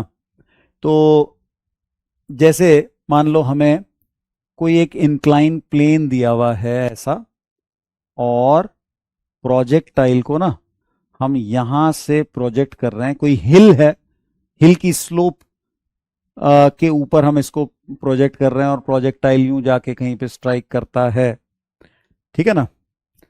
तो अब इसमें कि भाई कितने टाइम बाद हिट करेगा, कहां हिट करेगा, ये सब चीजें मान लो हमें बतानी है। ओके, तो प्रॉब्लम को कैसे सॉल्व किया जाए। हाँ, इसमें मिनिमम क्यों है भाई देखो क्या है कि अगर तुम्हें डिस्टेंसेस फिक्स दिए हुए हैं, ज्यादा वेलोसिटी से तो मैं पहुंचा ही सकता हूं ना, बहुत जोर ऊपर फेंक दिया मैंने, ऐसे जाके यहां गिर रहा है, तो ज्यादा वेलोसिटी तो पहुंचाया ही जा सकता है। So there is no upper limit as such, in this case there is a lower limit. ठीक है, इस ऑप्टिमाइजेशन प्रॉब्लम में यू की लोअर लिमिट है कि भाई कम से कम स्पीड में कैसे पहुंचाएं, ज्यादा से तो पहुंचा ही सकते हैं, बहुत ऊपर जाके फेंक दो कोई दिक्कत नहीं है, ऊपर से जाके ऐसे आगे, राइट, ऐसा है। हाँ, तो भाई इस सिचुएशन की हम बात करते हैं। मान लो ये एंगल है अल्फा, ये वाला एंगल है बीटा, ठीक है। स्पीड ऑफ प्रोजेक्शन हमेशा की तरह यू, और तो ये इंक्लाइन प्लेन का एंगल अल्फा है भाई। एक्चुअली बीटा एंगल, रुको, बीटा एंगल को ना मैंने गलत ले लिया, बीटा एंगल को बेटर ये रहेगा कि हम ये वाला लें, इंक्लाइन प्लेन से लें। हाँ, बीटा एंगल हम इंक्लाइन प्लेन से ले रहे हैं, total angle alpha plus beta होगा भाई। ओके, और ये एंगल थीटा। अच्छा, अब क्या है कि इसमें हमें मान लो ये पता लगाना है कि भाई टी इक्वल टू 0 पे जैसे पार्टिकल को लॉन्च किया गया था तो कितने टाइम पे ये हिल को हिट करेगा, ठीक है ना। ये वैल्यू, ये टाइम कितना है, कितनी दूर जाके हिट करेगा, what is the range along incline plane वगैरह। तो इस तरीके के क्वेश्चन हमें कैसे करेंगे, ठीक है ना। तो ये हमें देखना है। तो अब इसमें क्या है कि भाई हमारे पास, हम देखो यूजुअली हम क्या करते हैं कि x coordinate horizontal, y coordinate vertical लेते हैं। प्रॉब्लम को हम उस तरीके से भी कर सकते हैं, ठीक है। ये ध्यान रखो कि प्रॉब्लम, कोई भी प्रॉब्लम एज सच किसी भी कोऑर्डिनेट सिस्टम से की जा सकती है। तो मैं तुमको हॉरिजॉन्टल वर्टिकल वाले से भी करके बता देता हूं, ठीक है ना, सिर्फ एक आइडिया देता हूं ताकि तुम्हें ये क्लैरिटी नहीं रहे कि भाई इस ऐसा अगर डायग्राम है तो हमें कोई जो है अलोंग परपेंडिकुलर टू इंक्लाइन ही लेना। मैं तुम्हें बता देता हूं, देखो क्वेश्चन को मैं पुराने कोऑर्डिनेट सिस्टम से करके बताता हूं, देखो पहले, ठीक है। बाद में तुम्हें इसका एक ऑल्टरनेट मेथड भी दूंगा जिसमें कि हम along and perpendicular to incline axes लेंगे। ओके, तो पहले पुराने मेथड से चलते हैं। अगर इसको पुराने मेथड से करें तो कैसे करेंगे, ओके। हाँ, तो पुराने मेथड में भाई हमें एक्स और वाई कोऑर्डिनेट लिखना आता था, ठीक है ना, कि पार्टिकल का जो एक्स कोऑर्डिनेट है, ठीक है ना, और जो y कोऑर्डिनेट है, x कोऑर्डिनेट ये हो गया, ठीक है, और y कोऑर्डिनेट ये हो गया। ये लिखना हमें आता था पुराने मेथड के हिसाब से। यहां हम क्या देख रहे हैं कि दोनों के बीच का, दोनों y और x में एक रिलेशन है, और वो रिलेशन क्या है कि y is equal to x tan alpha, y by x is tan alpha. तो हम पुराने कोऑर्डिनेट सिस्टम से प्रॉब्लम को सॉल्व कर सकते हैं। मैं एक स्टेप और आगे जाके तुम्हें एक्सप्रेशन लिख के दे देता हूं कि भाई y कोऑर्डिनेट हमारे प्रोजेक्टाइल का क्या होता है, u sine theta t minus half G T square, यही होता है। तो भाई u साइन थीटा का मतलब साइन अल्फा प्लस बीटा लिखना पड़ेगा, क्योंकि थीटा एंगल हॉरिजॉन्टल से पूरा जो है ये आ रहा है।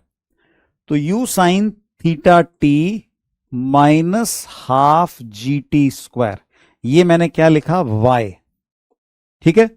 y इज इक्वल टू क्या करना है हमें, x टैन अल्फा करना है, ठीक है ना। y is equal to x tan alpha करना है। तो x जो है वो कितना होता है भाई, x तो बहुत आसान है, u cos theta into T, यानी कि u cos of alpha plus beta into T. इसको मल्टीप्लाई करेंगे किससे, इसको मल्टीप्लाई करेंगे टैन अल्फा से, टैन अल्फा, ठीक है। ये थोड़ा सा अंदर ज्यादा चला गया, रुको इसको मैं साफ लिख देता हूं। So this is equal to हमें करना है u cos of alpha plus beta, क्योंकि थीटा की वैल्यू अल्फा प्लस बीटा है, इंटू टी। ये हो गया x coordinate into tan alpha. समझ में आ रही बात भाई। ये जो y कोऑर्डिनेट है पुराने सिस्टम के हिसाब से वर्टिकल, और ये x कोऑर्डिनेट है, तो y is equal to x tan alpha, ये y हो गया, ठीक है ना। ये जो मैंने ये सारा लिखा, ये तो y है ही ऑफ कोर्स, ये वाला सारा जो लिखा है मैंने ये y है, ये पार्ट है x, यहां से लेके यहां तक ये x है, तो y is equal to x tan alpha. इसको सॉल्व करके तुम t निकाल सकते हो। ऑफ कोर्स एक t तो कैंसिल हो ही जाएगा, दूसरे से t की वैल्यू निकाल सकते हो, तो तुम्हें टाइम मिल जाएगा कितने टाइम पे यहां हिट करता है, ठीक है। और उस टाइम की वैल्यू को वापस इसमें पुट करोगे तो x और y कोऑर्डिनेट भी तुम्हें मिल जाएंगे, ठीक है ना। तो ये एक तरीका, पुराना तरीका है प्रॉब्लम को सॉल्व करने के लिए, ठीक है ना। अब इसी प्रॉब्लम को सॉल्व करने का एक दूसरा तरीका बताता हूं। ये जो दूसरा तरीका है इसको नोट कर लेना, ठीक है। पुराना तरीका का इतना असेंशियल नहीं है, दूसरा जो तरीका बता रहा हूं उसको देख लो। तो अब मैं क्या कर रहा हूं कि हम अपने कोऑर्डिनेट एक्सिस बदल रहे हैं। नए तरीके में मैंने एक कोऑर्डिनेट एक्सिस लिया है अलोंग द इंक्लाइन, इसको मैं बोल रहा हूं कैपिटल एक्स एक्सिस, और एक मैंने लिया है perpendicular to the incline capital y axis, ठीक है। तो ये हमने नया कोऑर्डिनेट सिस्टम बनाया है भाई। X axis along the hill, along the slope of the hill, y perpendicular to the hill, okay. अब इस मेथड के, नए मेथड का ऐसा नहीं कि नए मेथड से कुछ जादू होने वाला है, बहुत ही आसानी से प्रॉब्लम सॉल्व हो जाएगी। नए मेथड का कि एडवांटेज डिसएडवांटेज दोनों है, ठीक है भाई। नए मेथड के एडवांटेज, टाइम कैसे मिलेगा कुछ नहीं, बस इसको सॉल्व करना है, ठीक है ना। इसको सॉल्व करोगे बाय द वे ये एक टी वैसे ही कैंसिल हो रहा है, और दूसरे वाला टी यहां पे बचा हुआ है, इसको सिंप्लीफाई कर लो, टाइम आ जाएगा, ठीक है ना। मैं वो एक्सप्रेशन की डिटेल में जाना नहीं चाहता, ठीक है ना, और वो कोई याद रखने लायक रिजल्ट भी नहीं है। तो बेटर ये है कि अपन इस नए मेथड पे फोकस करते हैं। तो नए मेथड का डिसएडवांटेज क्या है पहले बताऊं। नए मेथड का डिसएडवांटेज क्या है, तो नए मेथड का डिसएडवांटेज ये है कि भाई तुम्हें जी को रिजॉल्व करना पड़ेगा, क्योंकि पुराने मेथड में तो जी जो है वो सीधा उसका सिर्फ वाई कंपोनेंट ही होता था, ठीक है ना, माइनस जी ये इस वाई कंपोनेंट ही होता था। लेकिन इस नए मेथड में जो जी है भाई उसके दोनों component capital x capital y दोनों के अलोंग आएंगे, ठीक है। थोड़ा सा ये जगह बनाता हूं मैं इसके लिए। तो जी वेक्टर को ये मान लो मैंने येलो कलर में बना दिया ऐसे, ये अपना जी वेक्टर है, ठीक है। और इस जी वेक्टर के कंपोनेंट एक्स और वाई दोनों के अलोंग हमें चाहिए। बाय द वे ये एंगल अल्फा है, तो तुम समझ सकते हो कि ये वाला एंगल भी अल्फा होगा। ऐसा क्यों बोल रहा हूं मैं? क्योंकि दो लाइंस के बीच में जो एंगल होता है ना, उनके परपेंडिकुलर्स के बीच में सेम एंगल होता है। ये कैपिटल एक्स के परपेंडिकुलर ये कैपिटल वाई है, और हॉराइजॉन्टल के परपेंडिकुलर वर्टिकल है। दो लाइंस के बीच में जो एंगल, उनके परपेंडिकुलर्स के बीच में सेम एंगल। ओके, तो इस तरीके से हमें ये एंगल अल्फा मिल रहा है। तो अब देखो जी का अगर मैं एक्स के अलोंग कंपोनेंट लूं तो ये क्या आएगा भाई, साइन अल्फा आ जाएगा। जो लाइन के साथ वाली लाइन के अलोंग होता है उसके अलोंग तो कॉस अल्फा होता है, दूसरे वाली के अलोंग साइन अल्फा होता है। और ये भी नोटिस करो कि ये नेगेटिव डायरेक्शन में जा रहा है, क्योंकि हमारा कैपिटल एक्स तो पॉजिटिव डायरेक्शन में, ठीक है ना। तो मैं लिखूंगा इसको, मैं लिखूंगा a capital X, acceleration along capital X direction as negative g sine alpha. बात समझ में आ रही है भाई? और similarly acceleration along capital Y direction, ये वाई डायरेक्शन के भी अपोजिट आ रहा है, g cos alpha minus g cos alpha. तो इस मेथड का डिसएडवांटेज जो है वो ये है कि हमें बेचारे सीधे साधे जी को भी रिजॉल्व करना पड़ गया है। अब की बार एक्स और वाई दोनों डायरेक्शन में एक्सेलरेशन होगा, ठीक है ना, ये चीज है। अच्छा, अब जो है तो दोनों डायरेक्शन में हम इक्वेशन लिख सकते हैं। अब जैसे मान लो हमारा एम ये टाइम को निकालने का था कि भाई कितने टाइम पे ये हिट करेगा, ठीक है ना। तो इस पॉइंट की खास बात क्या है? इस पॉइंट की खास बात तुम ये बोल सकते हो कि ये पॉइंट हमारा कैपिटल एक्स एक्सिस पे आ रहा है, यानी कि इस पॉइंट पे कैपिटल वाई की वैल्यू 0 है। क्यों भाई? कैपिटल वाई की वैल्यू 0 है। ओके, अच्छा, बाय द वे यू के एक्स वाई कंपोनेंट जो है वो भी हम लिख सकते हैं। कैपिटल वाई वाले कोऑर्डिनेट पे हम आएंगे। अगर मैं यू का एक्स कंपोनेंट लिखूं तो उसको क्या लिख सकता हूं? उसको सिंपली यू कॉस बीटा लिख सकता हूं भाई, यू कॉस बीटा। और यू का जो है वाई कंपोनेंट में लिखूं u capital y. By the way ये मुझे कैपिटल एक्स लिखना चाहिए था, है ना, ये यू कैपिटल एक्स, हाँ यू कैपिटल वाई जो है ये क्या हो जाएगा? ये हो जाएगा यू साइन बीटा। क्यों भाई? यू का ये वाला कंपोनेंट यू कॉस बीटा, इधर वाला यू साइन बीटा, ठीक है ना। इसके बाद जो है, अब जैसे y कोऑर्डिनेट को हमें 0 करना है तो y अब दोनों डायरेक्शन में, x डायरेक्शन में तुम फर्स्ट सेकंड इक्वेशन मतलब लिख सकते हो। फर्स्ट इक्वेशन ऑफ मोशन लिखोगे तो उससे तुम्हें vx मिलेगा, सेकंड इक्वेशन ऑफ मोशन लिखोगे तो उससे तुम्हें x कोऑर्डिनेट मिल जाएगा। सिमिलरली y डायरेक्शन में first equation of motion v equal to u plus 80 निकालोगे, vy मिल जाएगा। और सेकंड इक्वेशन ऑफ मोशन लगाओगे तो उससे तुम्हें y कोऑर्डिनेट मिल जाएगा। फिलहाल टाइम को निकालने के लिए हमें y कोऑर्डिनेट को 0 करना है। तो इन दोनों की हेल्प से, किन दोनों की हेल्प से? इन दोनों की हेल्प से मैं लिखूंगा y coordinate, capital Y coordinate. तो capital Y is equal to u t plus half a t square लगाना है मुझे, u साइन बीटा t, और a हमारा नेगेटिव है तो minus half g cos alpha t square. क्यों भाई? U t plus half a t square, a खुद नेगेटिव है इसलिए यहां माइनस साइन आ गया। ओके, और इसको हम पुट कर देंगे इक्वल टू 0, क्योंकि जब इंक्लाइन को यहां हिट कर रहा है तो वाई कोऑर्डिनेट 0 है, और इससे हमें टी की वैल्यू मिल रही है। अब बाकी का काम बड़ा आसान है। टी की वैल्यू, एक टी कैंसिल हो रहा है तो ये मिल रहा है तुम्हें 2u sine beta divided by g cos alpha. तो ये हमारा जो है बेसिकली कैपिटल टी हो गया, टाइम जहां पे कि ये टाइम ऑफ फ्लाइट जहां पे कि इसको हिट करता है। बात समझ में आई भाई? पिछले मेथड में tan अल्फा से क्यों मल्टीप्लाई किया यहां पे? अरे भाई ये बात तो समझो ना, ये y और x बराबर थोड़े ही ना है। ये वाला जो स्मॉल y जो था पुराने कोऑर्डिनेट सिस्टम वाला वर्टिकल कोऑर्डिनेट y, और ये x, ये बराबर नहीं है। इनके बीच में ये एंगल आ रहा है tan अल्फा, तो y की वैल्यू x tan अल्फा के बराबर थी, इसलिए किया था। ठीक है, तो कैपिटल T हमने इस तरीके से निकाला है। बाय द वे, इस मेथड से तुम करोगे तो इनिशियली तुम्हें देखने में एक्सप्रेशन हो सकता है थोड़ा अलग लगे, ट्रिग्नोमेट्री के फॉर्मूले वगैरह लगाने के बाद अल्टीमेटली यही एक्सप्रेशन मिल जाएगा। हाँ, तो अर्श ने पूछा है सर बस जी को रिजॉल्व करना है, बाकी का सेम है। देखो ऐसा है कि जी को रिजॉल्व करने से जो अंतर आ रहा है ना, वो ये है कि अब की बार एक्सेलरेशन के दोनों कंपोनेंट जिंदा हैं।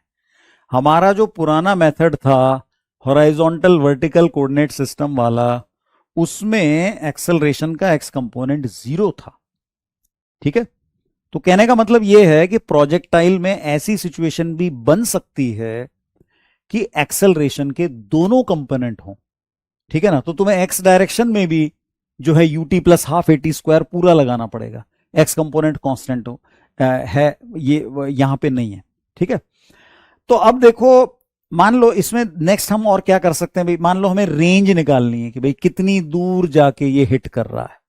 ठीक है, range along the incline plane, इसको मैं आर डैश लिख रहा हूं, range along incline plane R dash.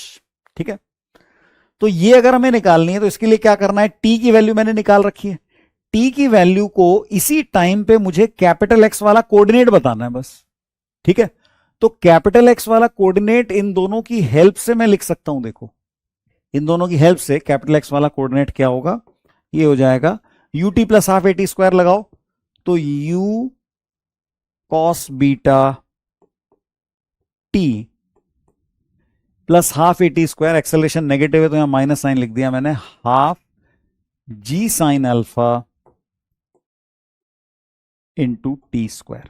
Right, अब मुझे आर डैश निकालना है, तो इस आर डैश को निकालने के लिए मैं क्या करूंगा, मैं स्मॉल टी की जगह ये कैपिटल टी ये वाली वैल्यू यहां डाल दूंगा, तो मुझे एक्स की वैल्यू आर डैश मिल जाएगी।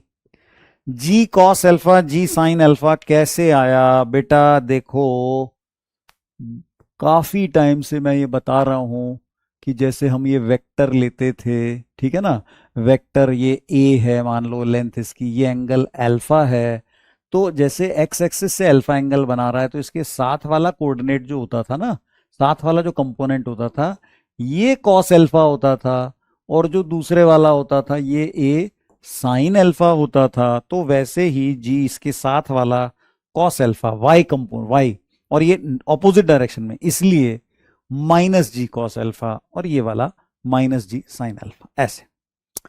ओके, हाँ, तो अब ये टी की वैल्यू को निकाल के इसमें डालना है, तो हमें एक्स की value R dash range along incline plane मिल जाएगी। तो इसको लिख लो यू कॉस बीटा, और टी की जगह ये सारा डाल दो इसमें। ठीक है, तो थोड़ा सा लेंदी है, थोड़ा सा हमें केयरफुल रहना पड़ेगा, कभी कभी तो थोड़ी मैथ्स आ जाती है भाई ज़्यादा ही। 2u sine beta by g cos alpha minus half g sine alpha times capital T यानी इसका square 2u sine beta by g cos alpha का हो गया स्क्वायर। हाँ, तो ये आर डैश का एक्सप्रेशन आया है, इसको मैं सिंप्लीफाई करूंगा। देखो इतना इतना बुरा नहीं रहेगा ये, थोड़ा सा इसको कॉम्पैक्ट मैं बना के छोड़ूंगा, ऐसी बात नहीं है। हाँ, तो इसके लिए थोड़ा सा इसको मैं ऊपर ले जाता हूँ। हाँ, इतनी जगह चाहिएगी मुझे। हाँ भाई,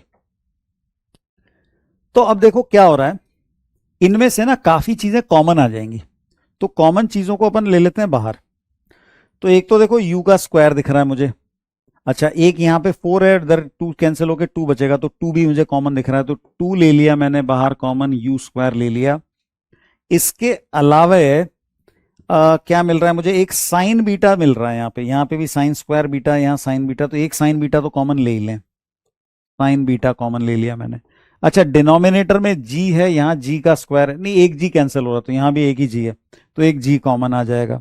इसके अलावा नीचे कॉस अल्फा, यहाँ कॉस स्क्वायर अल्फा है, तो अपन कॉस स्क्वायर अल्फा ही ले लेते हैं, कॉस स्क्वायर अल्फा ही ले लेते हैं, ताकि आगे फिर अब डिनोमिनेटर की चिंता खत्म हो गई, न्यूमरेटर पे फोकस करेंगे।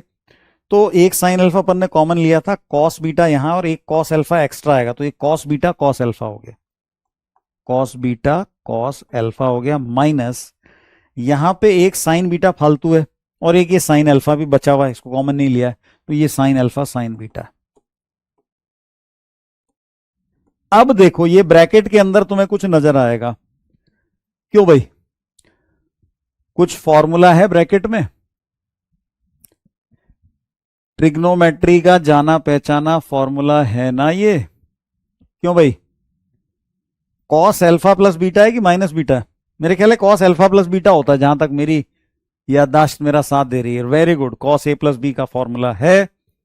तो फाइनल रिजल्ट हमारा जो है रेंज के फॉर्मूले के लिए, range along incline plane R dash, ये हो गया 2u square sine beta cos of alpha plus beta divided by g cos square alpha.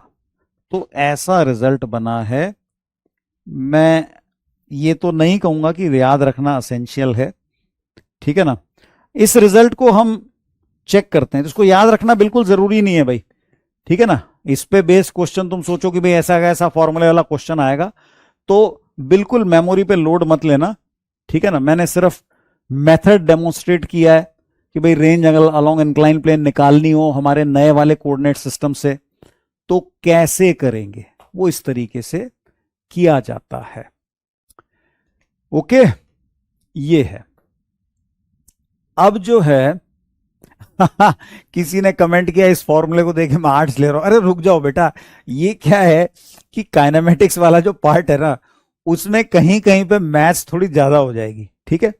तो इतना घबराओ मत, इतना इतना ज्यादा सीरियसली मत लो कि भाई इसको लेके तुम जो है आर्ट्स ले लोगे, इतनी इतनी इतनी चिंता मत करो इसकी, इस पे कोई ज्यादा सवाल नहीं आते। बाय चांस क्वेश्चन कभी आ जाए खुदा ना खास्ता तो छोड़ देना, जेई जो है काफी लो स्कोरिंग एग्जाम है, ठीक है ना, हाई स्कोरिंग नहीं होता है, तो इसलिए बहुत ज्यादा चिंता मत करो इसकी। हाँ, अब देखो क्या है, ये हमने किया है, तो एक काम करते हैं, एक काम तो ये करो कि इस फॉर्मूले को चेक करो, चलो ठीक है, इस फॉर्मूले को हम चेक करते हैं भाई, ठीक है ना। चेक हम एक ही केस के लिए कर सकते हैं, अल्फा इक्वल टू 0 कर दो। अगर अल्फा इक्वल टू 0 कर दिया हमने, तो हमारा ये नया कोऑर्डिनेट सिस्टम घूम के पुराना कोऑर्डिनेट सिस्टम बन जाएगा भाई। अल्फा इक्वल टू 0 कर दिया तो ये क्या होगा, हॉराइजॉन्टली हो जाएगा। इसमें अल्फा इक्वल टू 0 पुट करके देखो क्या बन रहा है, हमारा रेंज का जाना पहचाना फॉर्मूला बनता है या नहीं, बताओ भाई। अगर मैंने इसमें अल्फा इक्वल टू 0 डाला, वैसे ही देख लो, लिखने की भी जरूरत नहीं है, 2u square sine beta, alpha 0 हो गया तो साइन बीटा कॉस बीटा, यहां पे अल्फा 0 हो गया तो कॉस स्क्वायर अल्फा गायब हो जाएगा, 2u square sine beta cos beta by g बन रहा है, ठीक है ना। तो रेंज का फॉर्मूला बन रहा है, तो थोड़ी तसल्ली हमें हो जानी चाहिए कि भाई जो हमने किया है वो उतना गलत भी नहीं है, ठीक है ना, वो जो है मैच कर रहा है अपना, उस गलत नहीं है। ओके, तो इस तरीके से हम कर सकते हैं। अच्छा, एक चीज और सोचो, चलो अल्फा इक्वल टू 0 पे मैच कर गया, ठीक है, उसके बाद एक चीज ये सोचो कि हमें अगर मैक्सिमम रेंज चाहिए तो बीटा कितना लेंगे। हमें यह मान के चलना है कि अल्फा जो है वो फिक्स्ड है, ठीक है, हमें हिल की स्लोप फिक्स दी हुई है, और अगर मुझे रेंज को मैक्सिमम करना है, ठीक है, मतलब क्या मैं कह रहा हूं कि find beta for R dash max, R dash को मैक्सिमम करने के लिए बीटा कितना लेंगे, अल्फा की वैल्यू फिक्स्ड हमें गिवन है। ऑलरेडी आंसर आ रहे हैं, किसी ने लिखा 0, किसी ने लिखा 45 डिग्री। तो इसमें जो है मैक्सिमा मिनिमा का भी तरीका है, लेकिन मैं बताऊं एक तरीका ना ट्रिग्नोमेट्री का भी है। इसमें एक ट्रिग्नोमेट्री का भी तरीका है। इस फॉर्मूले को मैं नेक्स्ट स्लाइड पे कॉपी कर लेता हूं और मैं सजेस्ट करूंगा ट्रिग्नोमेट्री वाले तरीके से करना, ठीक है। तो या मैं चलो उसको बता ही देता हूं। देखो एक फॉर्मूला तुमने 2 sin a cos b का सीखा होगा, मुझे ये जरा फॉर्मूला रिकॉल कराओ। 2 sin a cos b ये किसके बराबर होता है बताओ जरा। 2 sin a cos b किसके बराबर होता है? ऐसा कुछ होता है क्या कि sine a plus b minus sine a minus b, ऐसा होता है क्या? ये मैं सही लिख रहा हूं क्या, बताओ जरा।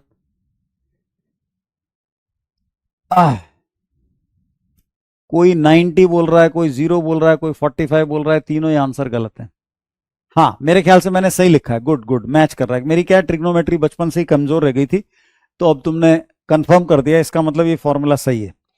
ओके, तो यहां पे ये देखो 2 sin a cos b, इसमें मैं ये फॉर्मूला लगाने वाला हूं।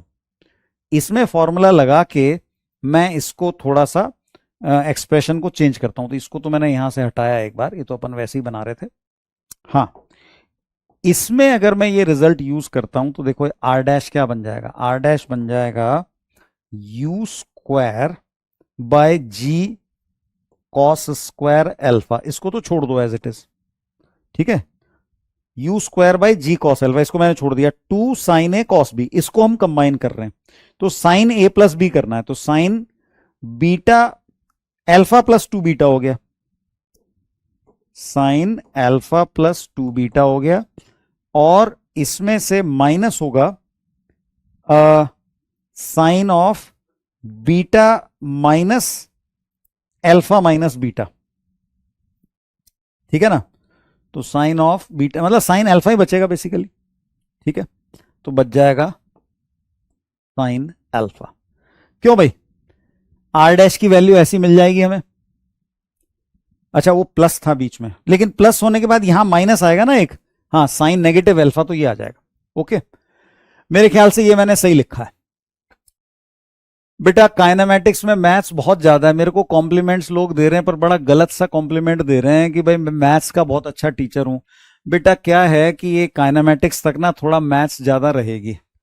एक बार जब हम न्यूटन्स लॉज ऑफ मोशन में आ जाएंगे ना, फिर देखना मैथ्स उतनी नहीं आएगी, बहुत कम आएगी।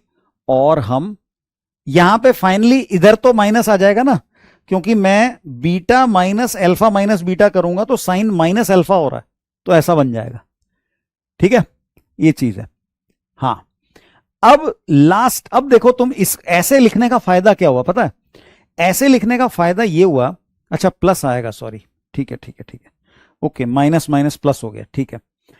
हाँ, तो ऐसे लिखने का फायदा क्या है कि भाई बीटा सिर्फ एक जगह पे, पूरे एक्सप्रेशन में बीटा एक जगह पे, और मुझे आर डैश को अगर मैक्सिमाइज करना है, अगर आर डैश को मैक्सिमाइज करना है तो मैं सिंपली इसको मैक्सिमाइज कर देता हूं भाई, क्योंकि ये साइन की, साइन जिस भी चीज का हो उसकी मैक्सिमम वैल्यू क्या होगी, 1 होगी बेसिकली, ठीक है ना, उसकी मैक्सिमम वैल्यू 1 होगी। तो हमें आर डैश मैक्सिमम फौरन मिल जाता है।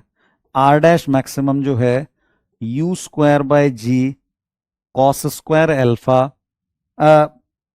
और ये 1 प्लस साइन एल्फा हो गया, ठीक है। 1 प्लस साइन, एक्चुअली ये 1 माइनस साइन एल्फा होता है भाई, इसको कंफर्म करो, ये माइनस ही आना चाहिए। ये वाला जो है हम गड़बड़ कर रहे हैं, ये माइनस ही आना चाहिए। तो 1 माइनस साइन एल्फा, ये ऐसा बन जाएगा। ओके, ये चीज है। अब ये होगा किसके लिए, एल्फा प्लस 2 बीटा को पाई बाई 2 करोगे उसके लिए होगा, मतलब alpha plus 2 beta is equal to pi by 2, तभी तो ये साइन 1 बनेगा, तभी तो ये साइन 1 बनेगा। और उसके हिसाब से फिर ये बीटा की वैल्यू क्या हो गई, बीटा की value this gives us beta is equal to pi by 4 minus alpha by 2। अब सोचो जरा इसके बारे में, रेंज को मैक्सिमम करने के लिए जो एंगल आया π/2, 45 माइनस α/2 आया है। अगर अल्फा 0 होगा तो ये एंगल अपने आप 45 हो जाएगा, पहली चीज। और दूसरी बात क्या, दूसरी बात ये कि ये α/4 π/4 माइनस α/2 है ना, ये एंगल, एक और इंटरेस्टिंग चीज देखो, इस एंगल का बाइसेक्टर है, समझ रहे हो? ये वाला एंगल जो है ना, ये एंगल कितना है, ये ऑरेंज वाला एंगल है π/2 माइनस अल्फा, क्योंकि ये एंगल भी यहां अल्फा होगा, ये अल्फा है तो ये भी अल्फा है, दो लाइन के बीच का एंगल, उनके परपेंडिकुलर के बीच में सेम एंगल। तो π/2 माइनस अल्फा जो है, इसके बाइसेक्टर के अगर अलोंग भेजोगे, तो अगर इस बाइसेक्टर के अलोंग भेजोगे तो रेंज इंक्लाइन पे मैक्सिमम होती है। ट्रिग्नोमेट्री इंप्रूव करने के लिए टिप्स दे दो। अरे भाई, गलत आदमी से पूछ रहे हो। मैथ्स में मेरे को ट्रिग्नोमेट्री सबसे बेकार लगती थी, ठीक है ना। कैलकुलस अपनी ठीक ठाक थी, कोऑर्डिनेट ज्योमेट्री बढ़िया थी, ठीक है ना। ये एलजेब्रा ट्रिग्नोमेट्री नहीं तो मैथ्स में हिला दिया। हाँ, अच्छा, होमवर्क की बात कर लेते हैं। मैथ्स बहुत ज्यादा हो गई, आज का लेक्चर थोड़ा हैवी था, लेकिन कुछ कुछ लेक्चर होते हैं भाई, जेई एडवांस के लिए पढ़ रहे हैं तो क्या करें, है ना। होमवर्क मैं डायरेक्ट ऐप पे डाल दूंगा, ऐप पे नहीं, सॉरी, अपने जो ऐप के साथ साथ टेलीग्राम चैनल पे मिलेगा तुम्हें होमवर्क। कहाँ गया टेलीग्राम चैनल, ये देख लो। हाँ, डीपीपी शीट, इसके अलावा कई बार मैं क्लास वर्कशीट भी दे देता हूं, ठीक है ना। तो क्लास वर्कशीट मिलेगी तुम्हें एक प्रोजेक्टाइल के क्वेश्चंस की, वो करना, ठीक है। ओके, मिलते हैं नेक्स्ट क्लास में। जिनको नहीं समझ में आया, लेक्चर को दोबारा देख लेना, थोड़ा हैवी लेक्चर था मानता हूं, लेकिन मजबूरी है बेटा, कुछ कुछ क्वेश्चन तो लेक्चर तो हैवी होंगे, ठीक है। दोबारा एक बार देख के आना, फिर बताएंगे। Okay, bye bye. होमवर्क मिलेगा